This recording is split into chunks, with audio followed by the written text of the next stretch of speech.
In this video, I'm going to show you on how you can remove a member on your workspace in ClickUp. So, without further ado, let's begin. So, first, open your browser and go to app.clickup.com and log in to your ClickUp account. Once you're inside the main dashboard, set your sights on the top right here on your profile, and then from the drop-down menu, click on Settings.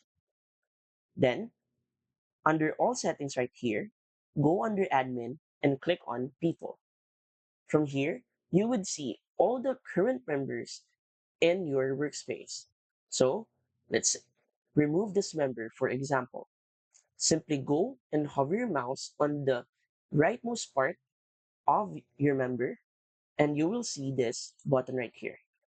Then you would see a drop-down menu and from here, simply click on remove.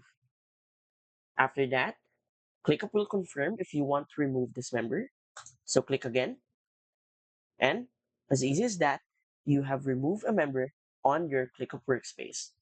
So if you want to support our channel, feel free to use our affiliate link given in the video description. Thanks for watching, and I will see you in my next video.